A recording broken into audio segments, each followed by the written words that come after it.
Bonjour, dans cette vidéo, tu vas apprendre à calculer la dérivée d'une fonction écrite sous la forme d'un quotient, mais dans laquelle intervient la fonction exponentielle. Alors tu trouveras aussi une autre vidéo où on te montre comment calculer la dérivée d'un quotient dans le cas général.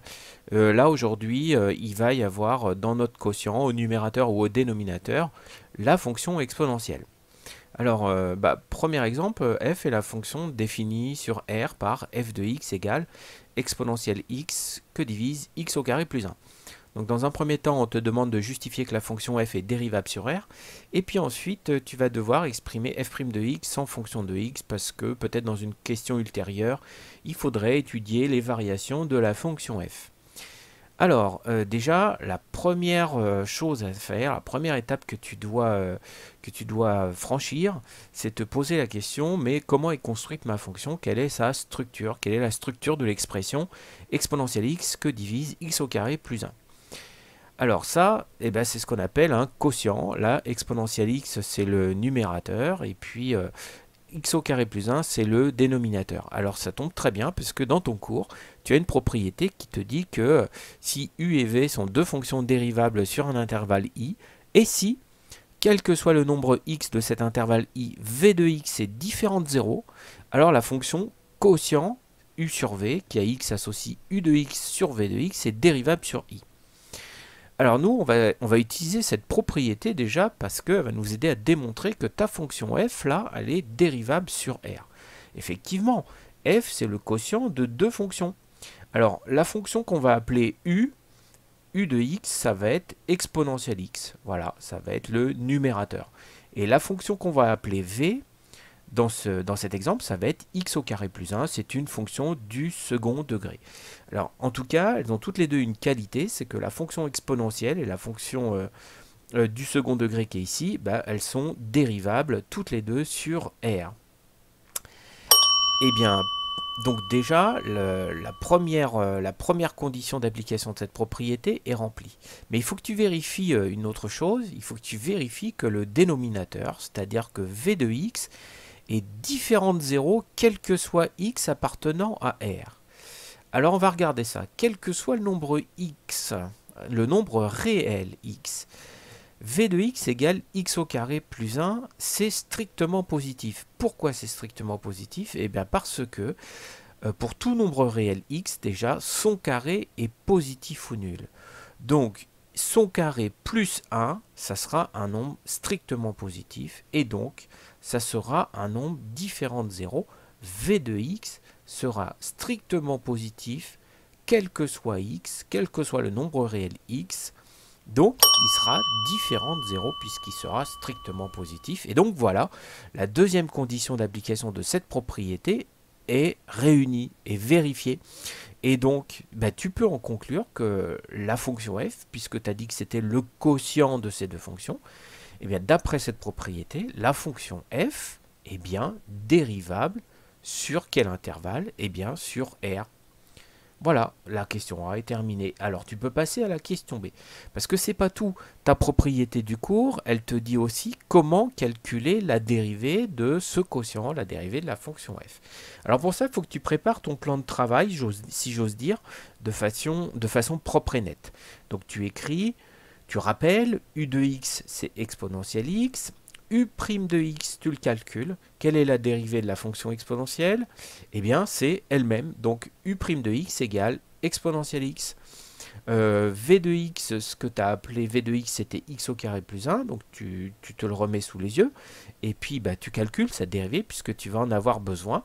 C'est V' de x égale 2x. Voilà, la dérivée de x au carré, c'est 2x. Et la dérivée de 1, c'est 0. Alors, donc, suite de la propriété, comment est-ce que tu vas calculer la dérivée de f, c'est-à-dire la dérivée de ce quotient? Eh bien, pour calculer la dérivée de ce quotient, tu as dans ton cours une formule qui te dit que la dérivée de u sur v, c'est u'v moins uv' que divise v carré. Donc ça, il faut que tu le saches par cœur. Et puis, c'est ce qu'on va appliquer tout de suite. Donc, pour tout nombre réel x, f' de x égale. Donc tu prépares ton trait de fraction et tu récupères un à un tous les éléments que tu vas utiliser pour ta dérivée. Donc déjà u'.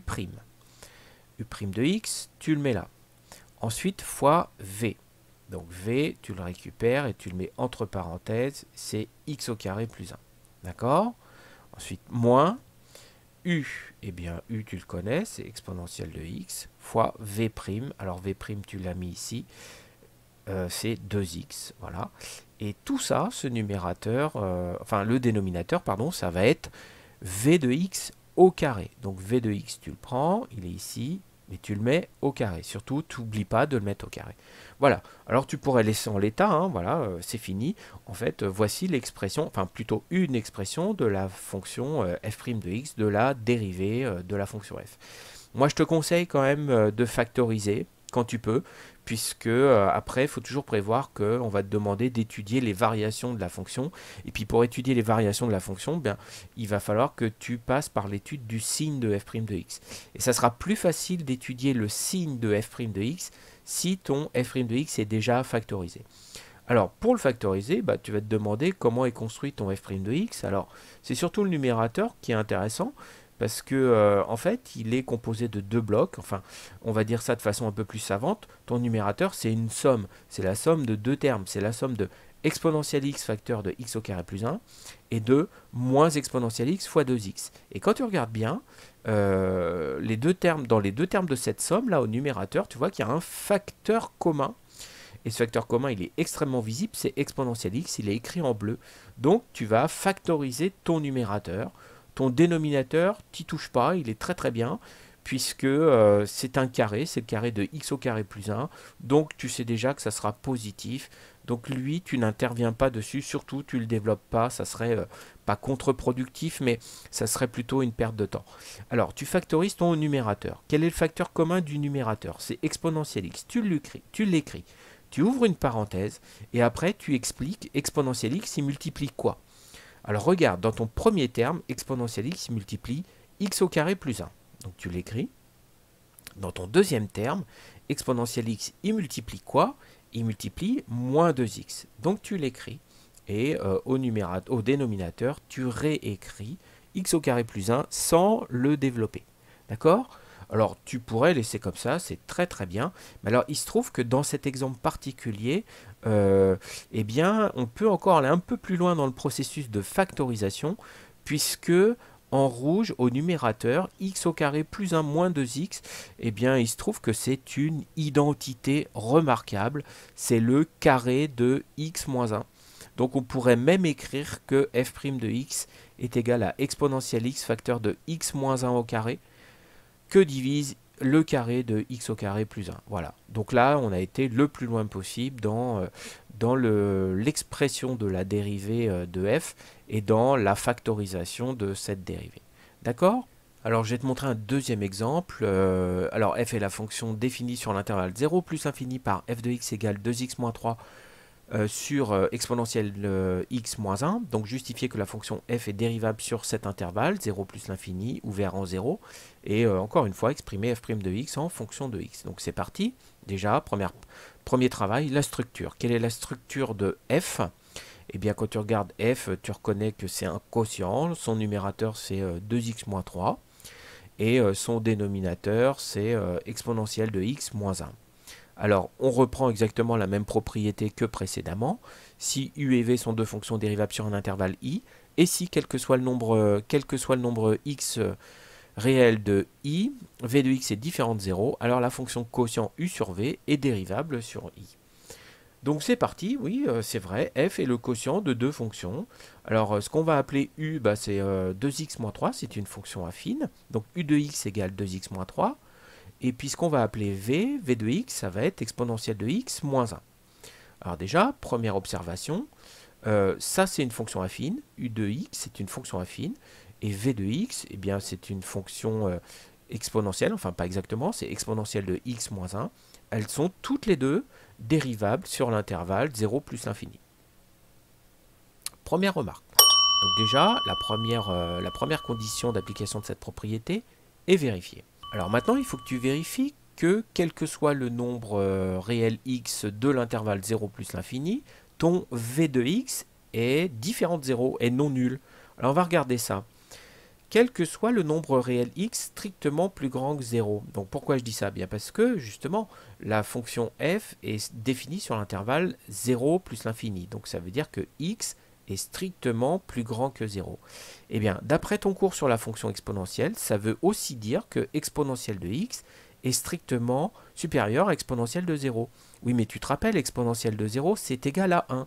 Donc ça veut dire que exponentielle x est strictement supérieur à 1. Et donc, v de x, qui est exponentielle x moins 1, eh bien, lui sera donc strictement supérieur à 0, ce qui signifie qu'il ne sera pas égal à 0, donc la deuxième condition de la propriété est vérifiée. Tu peux donc en conclure que la fonction f est bien dérivable sur l'intervalle 0 plus infini. Alors maintenant, on passe à la question B pour exprimer f' de x en fonction de x. Alors, pour tout nombre réel x strictement positif, donc déjà, tu prépares entre guillemets ton plan de travail, tu réécris u de x égale 2x moins 3, et donc tu en profites pour calculer u' de x, et bien c'est égal à 2. Maintenant, tu mets v de x égale exponentielle de x moins 1, et tu en profites pour calculer v' de x, ça sera exponentielle x. Alors, la suite de la propriété qui est en jaune, t'explique comment calculer la dérivée de f, c'est-à-dire la dérivée de u sur v. Donc c'est comme précédemment. Pour tout nombre réel x strictement supérieur à 0, pardon, f' de x égale. Donc tu prépares ton trait de fraction, tu vas mettre dans l'ordre u'v moins uv' que divise v au carré. Donc c'est parti, u', voilà, v que tu mets entre parenthèses, moins u que tu mets entre parenthèses, fois v' exponentielle de x. Voilà, et tout ça divisé par v au carré, donc exponentielle de x moins 1 au carré. D'accord? Alors là, tu regardes un petit peu comme tout à l'heure, tu peux te poser la même question. Tiens, est-ce que je peux factoriser? Alors tu regardes comment est construit le numérateur. Alors le numérateur, c'est encore la somme de deux termes. Le premier terme, c'est 2 facteurs de exponentielle de x moins 1. Et le deuxième terme, c'est moins 2x moins 3 facteur de exponentielle de x. Bon, alors apparemment, là, en apparence, il n'y a pas de facteur commun entre ces deux termes. Donc, on ne va pas emprunter la même voie que tout à l'heure. On va développer le numérateur. Et par contre, comme tout à l'heure, on ne va pas développer le dénominateur. C'est un carré. On va le laisser écrit sous la forme d'un carré. Alors, c'est parti. Développons chacun des termes du numérateur.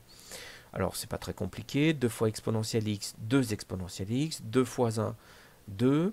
Ensuite, moins 2x fois exponentielle x, donc moins 2x exponentielle x. Et moins 3 fois exponentielle x, donc plus 3 facteurs d'exponentielle x. Le tout divisé par exponentielle x moins 1 au carré. Et puis, alors, donc, comment est-ce qu'on va simplifier le numérateur? Alors, qu'est-ce que tu peux regrouper? Eh bien, regarde, tu as 2 exponentielle x plus 3 exponentielle x, ça fera 5 exponentielle x, moins 2, moins 2x exponentielle x. Donc, tu peux écrire 5 exponentielle x, moins 2, moins 2x exponentielle x, sur exponentielle x moins 1 au carré. Bon, bah écoute, voilà. Ceci termine cette séquence consacrée à l'étude de la dérivée d'une fonction f, écrite sous la forme d'un quotient, dans laquelle intervient la fonction exponentielle. À bientôt!